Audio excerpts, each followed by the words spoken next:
Welcome to Switch Your Sitch podcast with your host, Katie Turner. Super excited today. I've got Ryan Hogan, CEO of Les Mills APAC or Asia Pacific. I'm very specific about that.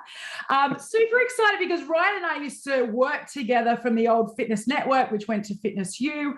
I was an assessor there. Ryan was CEO, working from ground up. So it had every operation known to man originally to then work its way to the top. So I'm going to hand it over to you if you'd like to give our listeners a little bit of background about what you do now and how you got what your industry experience, because we're going to use this podcast to talk about how group fitness has evolved over the last 20 years of what I've been in it, and what does the future of group fitness look like? Yeah, great. Well, thanks. First of all, thanks for having me on, Katie, and it's great to see you again, albeit through digital means after so many years. Yeah. So, I mean, a little bit of background myself. I'm a career fitness industry guy. You know, I did what a lot of people did in the early days, which was teach classes and do some PT, and you know, you fall into various roles, management and sales and other sort of things. And when I finished university, I ended up deciding to come to Australia. I'm originally from Canada, and I decided to you know, do what you do in your mid-20s and pack up your life in a bag and come halfway around the world, thinking I would be here for six to 12 months. And yeah, I ended up doing a number of roles at Australian Fitness Network, worked for a guy named Untitled Chapter for a long time. I was actually there for, gosh, almost 12 years. And through that time, you know, did sales management, and eventually was given the privilege of running the company as the CEO. It was really awesome, really awesome, informative time. And, you know, we did so many. I look back on it now, you know, this sort of green dude who walked off the plane into Australia, where I couldn't understand a word of what anyone was saying. All these expressions, and yeah, just to have that opportunity to really grow up there, and as you say, rightly so, to learn, to really kind of expand the skill sets across all the various things that Network did, because we did. You know, we were an RTO where you were involved, a training organization, I should say, that, you know, where we upskilled or trained people to become trainers. But we also ran this massive conference called FILEX, which was a big part of what we did. And we had we printed a magazine. We just did so many things, and it was a really great opportunity. And when that time was finished, you know, it came to sort of a very natural end after almost 12 years. I ended up doing a little bit of contract work in between, you know, as you do, you know, sort of trying to find your feet. What's the next role? Where do I want to live? And very fortunate to come across Les Mills. I mean, an interesting background is for myself as Les Mills. I've been a Les Mills instructor for many years. I've taught BodyPump since I came to Australia, so almost 15 years ago. So understanding kind of being the instructor side of things, plus it was just an enormous opportunity, a fabulous opportunity. And you know, I was given the great honor and the absolute privilege of taking on the role of CEO for Asia Pacific for Les Mills in 2018. So in fact, it's 3 years. I mean, we're recording this at the end of November 2021. It'll be 3 years in a couple of weeks. So yeah, wow. Super honored and privileged. Yeah. And as a teacher, a veteran of the industry, I mean, me too, I've taught RPM. That was where I started. Shannon Cleary was my instructor from the great Shannon Cleary. Yeah. She was mine too. She was one of my first BodyPump teachers in Sydney. Yeah. And I think she's still part of fitness and part of that industry. As far as I know, yeah. And so starting there, what significant changes do you think you've seen over the last 20 years in group fitness?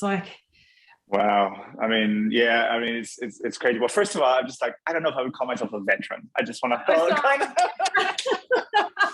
veteran. That wasn't even a reference to age. It was just in experienced years. I'll call myself one as well.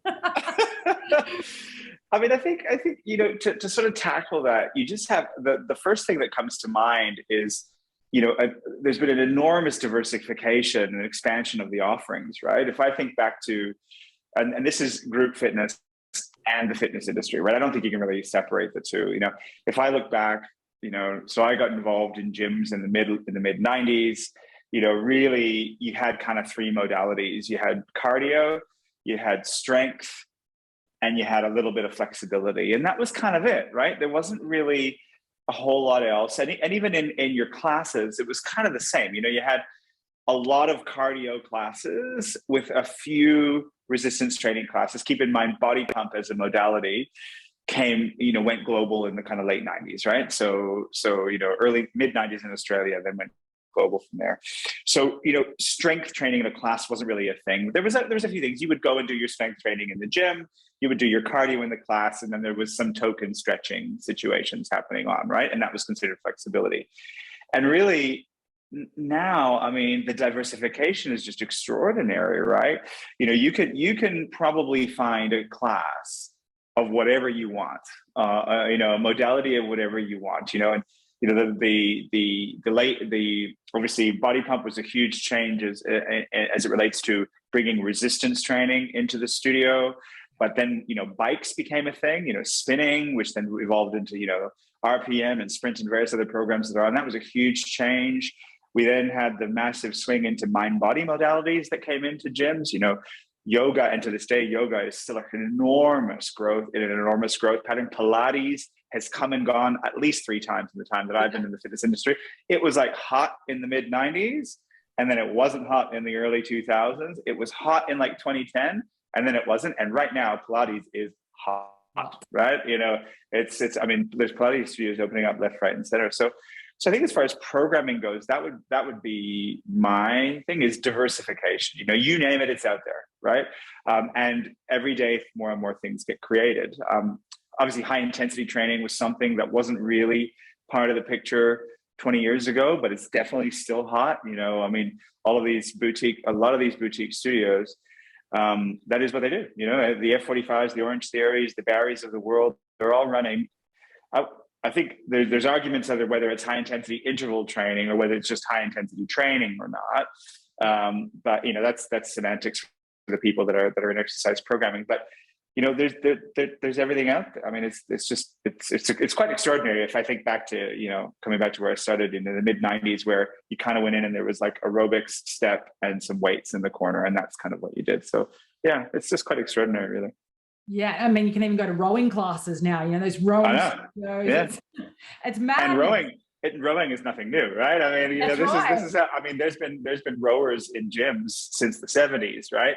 And again, like Pilates, it's come and it's gone, and now it's hot again, and then it's not hot again, and so I think we are, as an industry, somewhat on the fad wagon. We like a fad, and we like to jump on trends, and any of us that are veterans or experienced have seen a few things come and go over the years. But yeah, right now I would say diversity, and then of course diversity in channels of offering. It's no longer,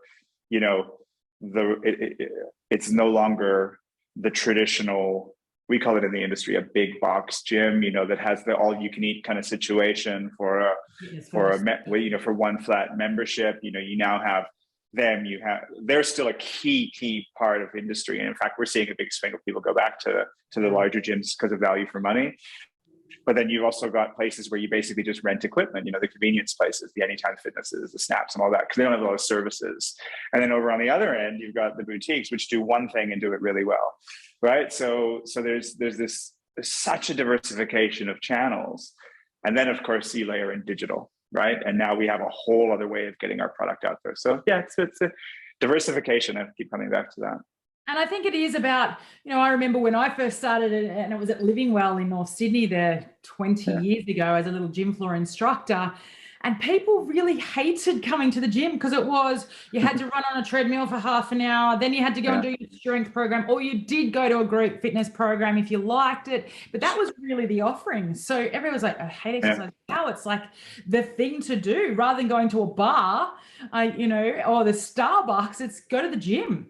Yeah. I mean, there's definitely, and I think one of the key learnings I think we can have from boutique fitness, which of course, as a traditional fitness industry guy, as I think you are, we came from the larger gyms and all of a sudden, but what we can learn from the boutiques, amongst many other things, is this concept of building a community, right? This concept of,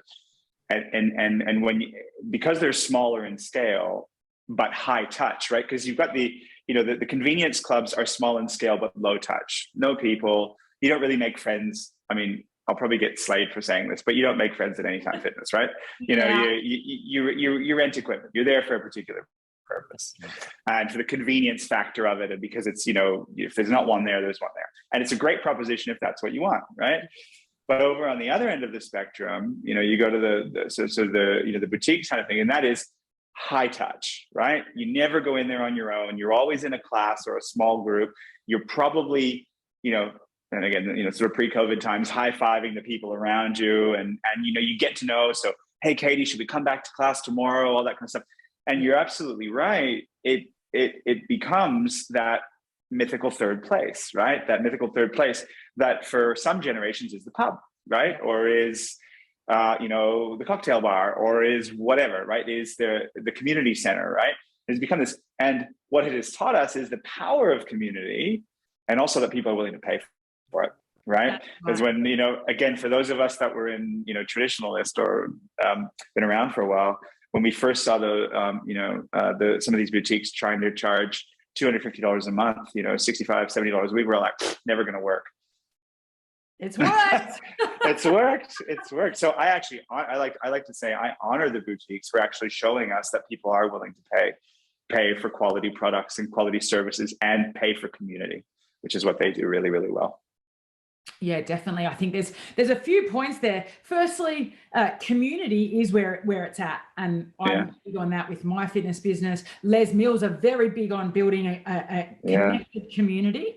And we're going to come back to that later, because I want to know how you've done that online through COVID. Sure. Yeah. The other thing is that, and I want to touch on this as a trainer, ex-trainer in the industry for many, many years, is the quality of instructor, because Les Mills were really big on that. They wouldn't send a group fitness instructor out if they weren't ready. They didn't have the safety aspect. They weren't a great performer. They couldn't cue. Like, there were so many things involved with that. And now I've got, you know, a group fitness instructor who doesn't really need any of, except for the technique, that everything else is almost done for them. Do you think that there's a discrepancy in the instructor quality now, or do you think it's just no?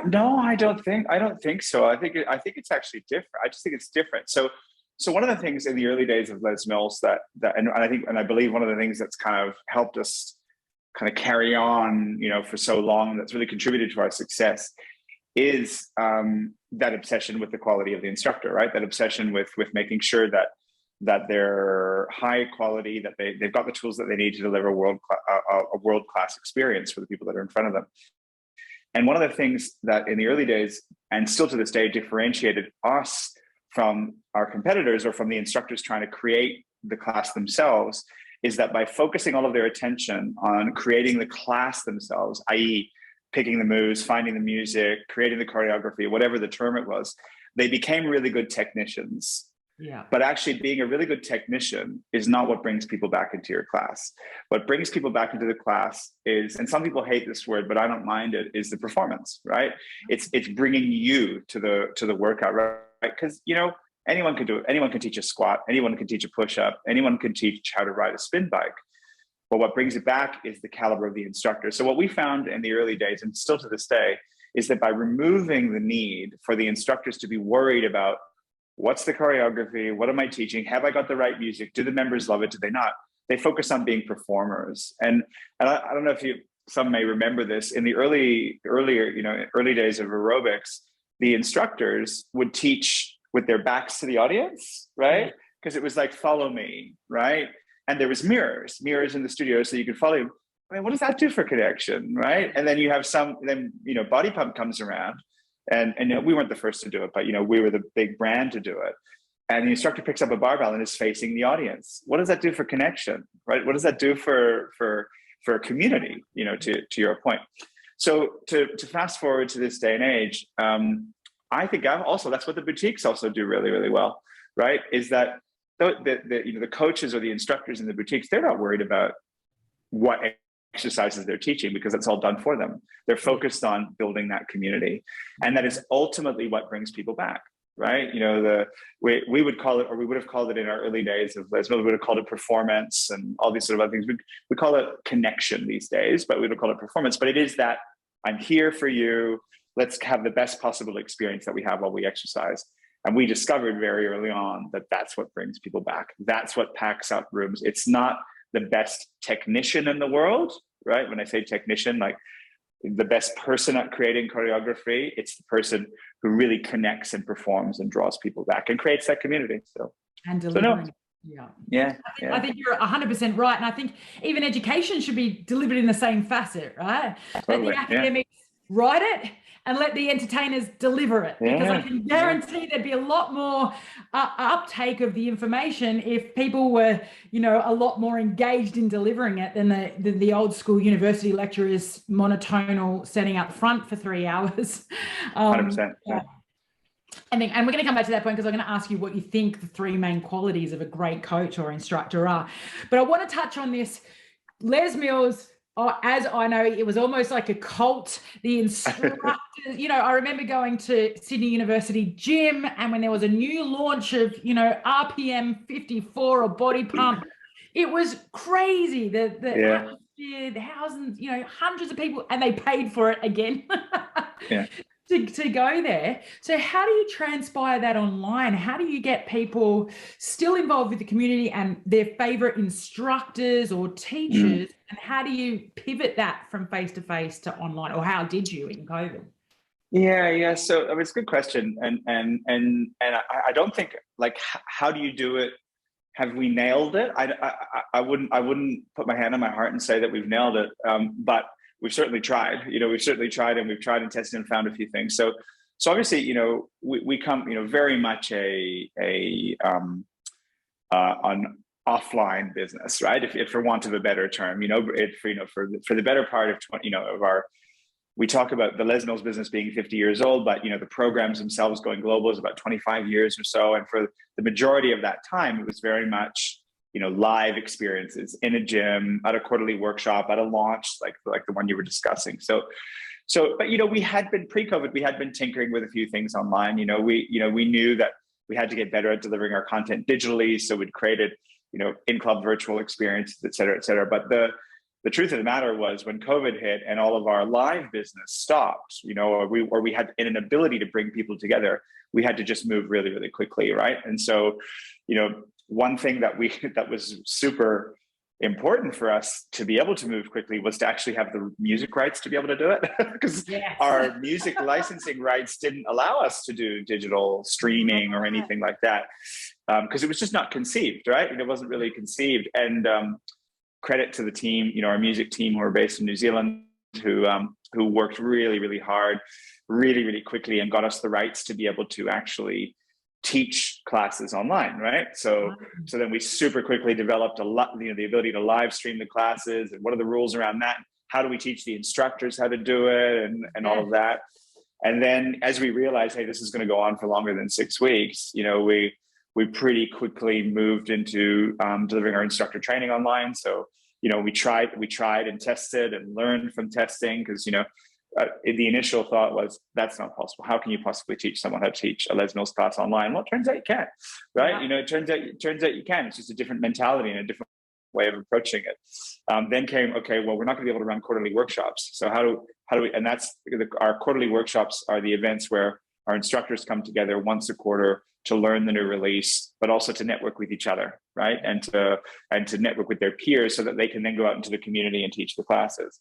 Well, given we had the ability to live stream, all of a sudden we thought, well, maybe we should live stream our quarterly workshops. And we did that and have been doing that for the last 2 years, and actually not quite 2 years, doing that for about the last year and a half. And, along the way, we've learned what works, what doesn't. Fancy backgrounds don't work, but white backgrounds do, for example, because actually the instructors just want to see sharp arm lines and the clear outline of the instructors. We've learned that, all kinds of stuff, really. We've learned about camera angles.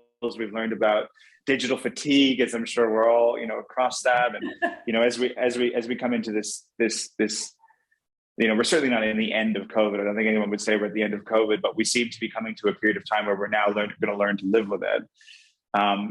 We want to see a return to live as soon as we can. So yeah, we really had to, quickly move digitally, but also do it from an approach of, we didn't want to, drop our level, because we're known for quality. We're known for the quality of output. We didn't want to do a poor job, I suppose. You know, it couldn't be, you know, sticky tape and that kind of stuff. It had to be done well. And we were fortunate that we were able, I believe we were able to do it. And also in APAC, we had a certain situation, but globally there was other things going on, and we were all able to learn from who was doing what where. And yeah, so lots and lots of stuff. But yeah, digital. Yeah, I mean, we're all looking forward to getting back together live, aren't we? I mean, that's the key. But you know, digital will be here to stay. I don't think anyone's, you know, there's no two ways about that. I think that's something that a lot of people hadn't thought about, is training. A friend of mine owns PD Approval over in the UK, which is like Fitness Australia here, where they approve, you know, all your CEC points and deliver courses. And he was saying that all of his instructors, as confident as they were in front of people, putting them in front of a camera with minimal feedback. Oh my God. Yeah. It's a whole new ball game. And I know I've had to go to Zoom as well with my fitness business. And I'm lucky that I have experience in front of the camera through podcasting and being on radio, but yeah, it's a ball game. Whole other ball game. And you know, so when we first did I'll use the example again of the quarterly workshops, when we were putting together our first digital, you know, we call them e-workshops, but our first online workshop, the first temptation was, let's just film a class, right? Because we're at this time, we had some restrictions had relaxed. We were able to have a small groups of people together. So we thought, let's have people. And then we got to, you know, thinking about it, we're like, no, let's not. Because the moment you put people in the audience, the instructors are going to teach to those people in the audience and not the 2,000 people that are at home. Right. So we've actually stuck to our guns on that over the last couple of years, that when we live stream a workshop, the instructor does need to teach to the camera, not to the people that are in front of them. But, you know, we learned over time that what was super important was interactivity, because that was the first thing that the experience told us. They're like, yeah, it's great to see these people teach a class, but if there's no way for me to interact with them, then I may as well just be watching a video, right? A pre-recorded video. And we wanted to make a point of this was a live class, you know, that comes with mistakes, and it comes with, you know, banter between the teachers, everything that makes a great, you know, live experience. But we just had to learn. We had to learn about that. So then the next quarter we had interactivity where they could chat, and then the next quarter we created what we call the front row. So if we have 500 people register for a BodyPump class, what we would do and it's purely for the benefit of the presenters, so the instructors, was we put a screen up in front of them, and we have 20 of the participants that have elected to be in the front row, so that the presenters can see people, right, and go, hey Katie, so good to see you, you know what I mean, like and so we, you know, again, you iterate, you evolve, you test and learn, you know. Have we got it 100% right? No. You know, and have we still gone along? Yeah, has anyone? I don't think so. No, but have we learned a heck of a lot along the way? Yeah, we have. Yeah, and I mean that's what you really have to take away from it, right? Is that totally learning curves. And did you have to build out a new tech platform, or did you use Zoom, or did you use Blue Jeans, or whatever? Yeah, build it out. Depends on the product. So we toyed with a number of different things. So. For my team, we operate in Asia Pacific. We operate across Australia and Southeast Asia.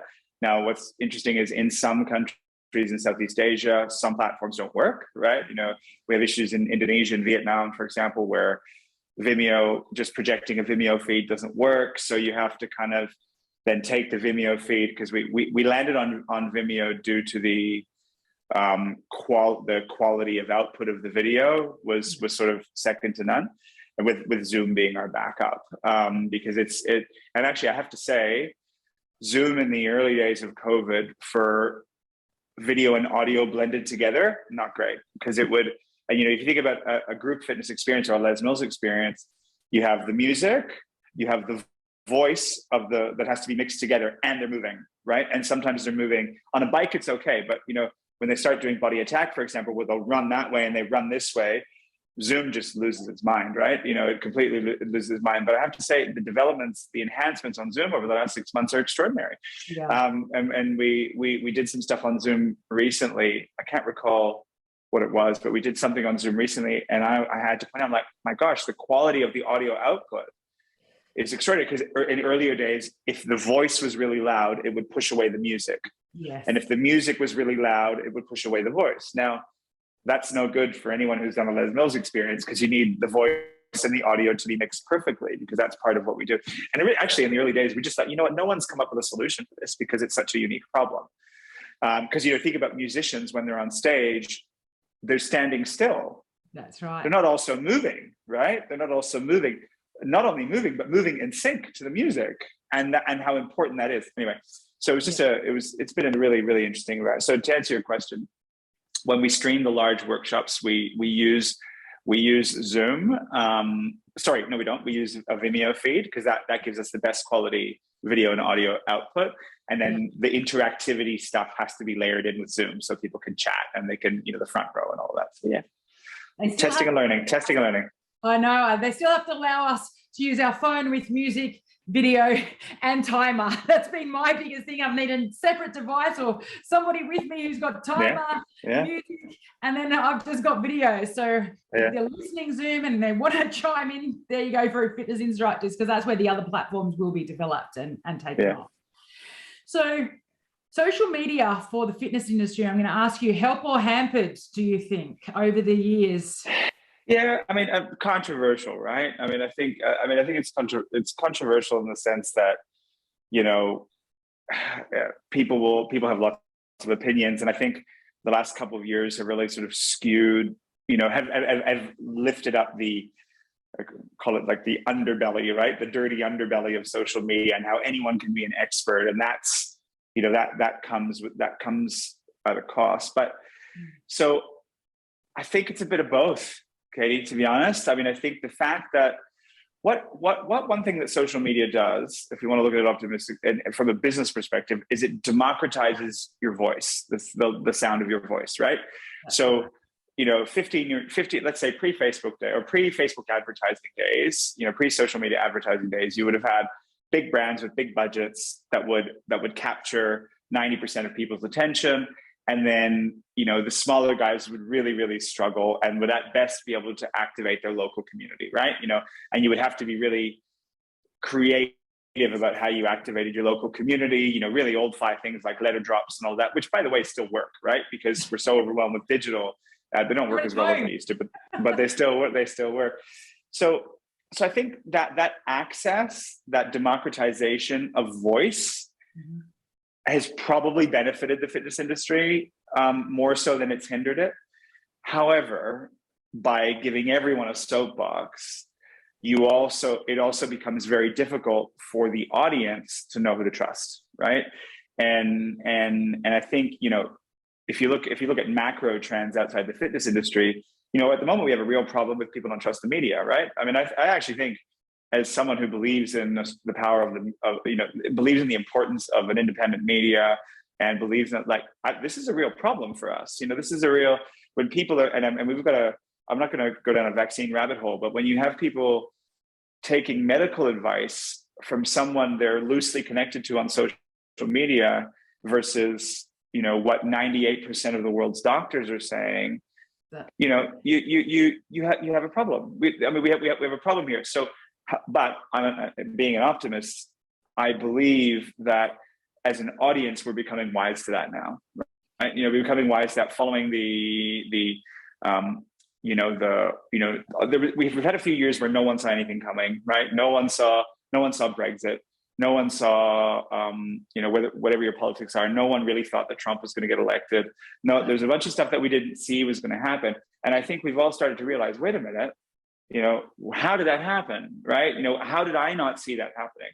And I think we're becoming wiser to, okay, just because it's on my Facebook feed or on my Instagram, feed, I don't necessarily need to trust it, right? I need to become a little bit more inquisitive. So to answer your question, let's circle back to the fitness industry, because I don't want to get down any of these rabbit holes. I think it's been good.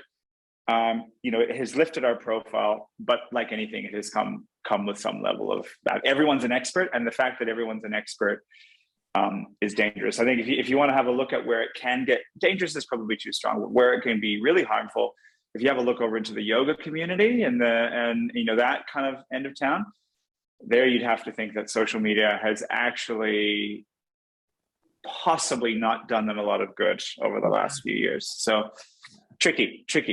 Yeah. And the other point is, I think it's made it very difficult for people to know what to do. Like we Yeah. have more fitness facilities now than ever, Yeah. and we've got the highest rate of obesity than ever before. So how is that occurring? We have such an awareness, so many more facilities, like we started with the podcast about. Now there's something, if you don't like running, don't run, row. If you don't like rowing, cycle. If you don't like cycle, do a couple of burpees, go to F45, do strength training. Like there is so much out there, but perhaps it's also messed it up because people just aren't aware of or unsure, probably educated where to go. Yeah, I think you're right. And I think one thing that comes to mind as you're saying that, sometimes our messages, or the messages that people need to hear, are just not that sexy. Like eat less, move more, get a good night's sleep is not a sexy message, right?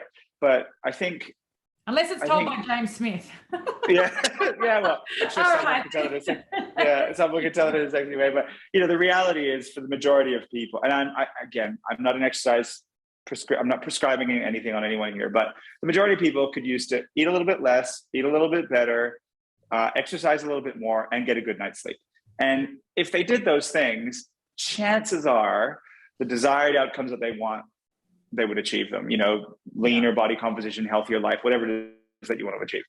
But that's not a sexy message. What's a heck of a lot more sexy is buy this thing, right? Take this drink. Do the one, if the 10 steps to a 6-pack when you're in your 40s. Is that realistic? The 2 steps to a bigger booty, right? Because booty training seems to be all the rage. Those are messages that I think that is where some of the danger of social is, because it can lift those messages that seem really too good to be true and put them in front of people's faces when they shouldn't. But so I don't know. I do believe, and maybe I'm overly optimistic, but I believe that people are getting wiser, are wisening up to the reality of these messages, and are starting to put a little bit of a critical thought. I should also say, though, that social also gives solid, good operators a voice as well, right? And you see those voices, because there's other types of social media, like podcasts, that didn't exist years ago. I mean, I subscribe to so many podcasts of really interesting people. Yeah. But 10 years ago, I would not have had access to that information. So but there's probably the underbelly of podcasts that I just don't go near. But such is life. My other thing is, I do think that our medical professionals have to have some accountability with as well. So, but that's a whole nother podcast. So before we go, what's the future of Les Mills? Where do you see will we go back to just being face-to-face? Will you keep an online platform? Where do you think that's going to lie? A hybrid? Oh, no. Well, it's hybrid, 100%. So we've actually, in May this year, we and we tend to do this every year or so. We did a big global survey, consumer survey trend around exercisers, and non-exercisers. It was this year, 2021, May, June 2021. So as the Northern Hemisphere at the time was kind of emerging from their lockdowns, and in the Southern, we were going back in to lockdown. We did sort of a large consumer trend. Yeah. Well, if you were in Victoria, I think it was even longer than that. Yes. And our friends in New Zealand, who are still in lockdown as we get towards the end of November. But anyway, and we asked a lot of questions about what is your, what have you been doing over the last couple of years, and what are what this time, what does it force you to do, and what is your behavior likely to look like? And we had a few answers that were loud and clear. One was that the digital is here to stay, right? And that they, whilst many of the people we surveyed were forced into digital exercise, they've appreciated how over the last 18 months, 2 years, it's evolved and it's got better and better. By the way, digital fitness was here before COVID. The likes of Kayla Signs and stuff have been doing this for years. We had Les Mills on demand pre-COVID, which is now called Les Mills Plus, but it was just accelerated. The adoption of it was accelerated over the last 18 months. Anyway, so the people we surveyed said, I'm likely to return to spend 60% of my time in the gym and 40% of my time exercising elsewhere. Now, that would have been inconceivable to the fitness industry even 2 years ago. They would have said, home exercise is for now and again. It's for, I'm stuck in a hotel room and I've got nothing else to do, right? But the other thing that we've got to remember is over the last 18 months, not only have people gone and experienced digital workouts, they've also likely invested in them. They might have bought some equipment. They might have a couple of dumbbells at home. They might have a spin bike at home. You never know. Yeah. So they were loud and clear. They said, 60-40. So, on a 5-day a week kind of thing, 3 days in the gym and 2 days at home, which also likely mirrors work patterns, right? That kind of move towards hybrid work. And I guess we'll see how that pans out. Big city versus regional is also a big thing. But we definitely heard that the other stat that I wanted to share was that 80% of the people we surveyed said, I want digital workouts even in a post-pandemic world. I do not want the digital workouts to go away. I enjoy them. And I mean, could you get a bigger endorsement of the future of digital fitness than by having companies like Apple and Google and Amazon? These are not unserious companies, right? These are companies that are coming into our space and saying, we believe in the importance of this, whatever you think of their commercial ethos, but we believe in the importance is we are going to invest in your industry. So rising tide, man, I think it's digital. Now, as it relates to our industry, the fitness industry, the opportunity is really what we're calling omni-channel fitness, right? So a club or a personal trainer or a studio really needs to be thinking outside the four walls, but needs to be delivering the best experience possible in the four walls so that they can bring people back. Because I don't know what it was like for you, Katie, post lockdown, but for me, that first workout or that first class, in my case, it was a BodyPump class. The first BodyPump class I went back and did, I worked at least 35% harder than I did at home, right? And that, that lift of being in a group, of having a great instructor, of all of that is really something that can't be replicated. But, we got to be thinking omni-channel here. We got to be thinking, how can I touch my members when they can't be here? How can I be, how can I be the hub, the hub for fitness services or for wellness or for health or whatever services that you provide, and that my members can engage with me, yes, when they're here, but also when they're at home, or also when they're traveling, or also when they're in the park, or when they're stuck in traffic or whatever. So that omni-channel approach. And I believe that is how we can differentiate from Apple or Google or Amazon, right? Apple doesn't want to get you into the gym. No. Right? Apple doesn't care about getting you into the gym. Apple has actually these enormous sort of health goals, actually, some really, really large health goals, but they also want to sell a lot of Apple Watches and iPhones, right? Now, the gym, however, or the club has that opportunity to really be that center of the community, to be that third place. And yes, to extend digitally, but also to bring people together. And we believe at Les Mills, anyway, we can really assist with that, because difference to some of our competitors, and arguably in our digital play, we're now competing against Apple and Google, right? But again, at our core, we want to bring people back into the gym, and we want to serve our communities and build our instructor community. And that's something that we believe we can do better than anybody else. And I think you've mashed those two things really well. Systems with people, because, totally. F45 are all about the systems. It doesn't matter which F45 you go to. You're not there for the instructor. It's almost as if the instructor's just there for a little bit of technical support, and that's it. They don't even want them to too much be that reason that you come to an F45. Whereas Les Mills have done the opposite. They've got the systems in place, plus they perfectly picked the instructor. It is about that performance. It is about the experience. It's about building the community, and the instructors want to be there as much as their customers or their clients. So our instructors are it's the heart. I mean, yes, we distribute the product through the health clubs, but our instructors are the heart and soul of our brand. We've got 140,000 certified instructors all around the world who are our ambassadors. They are the Les Mills ambassadors. They're the ones that we talk about our global mission is about creating a fitter planet, or for a fitter planet. That's why we get up every day. It's on the front page of our business plans, on our letterhead, everything. We're for a fitter planet. And it's our instructors that carry the weight of that. They're the ones that go out there, that stand in front of a group at 6 o'clock in the morning when it's raining or snowing, if you're in the Northern Hemisphere, and punch out, the latest BodyPump or Body Combat or RPM release. And yeah, I mean, and what a time for them, right? So many of them have been out of work, again, as things reopen, it's great. Yeah, the instructors, hats off. If I had to have it, I would take it off. Yeah, and in a world where we're trying to depersonalize service, systemize everything, move away from the person rather than the system, Les Mills has like gone completely the other way and made it about the people. So I love that, because I'm the same. You're right.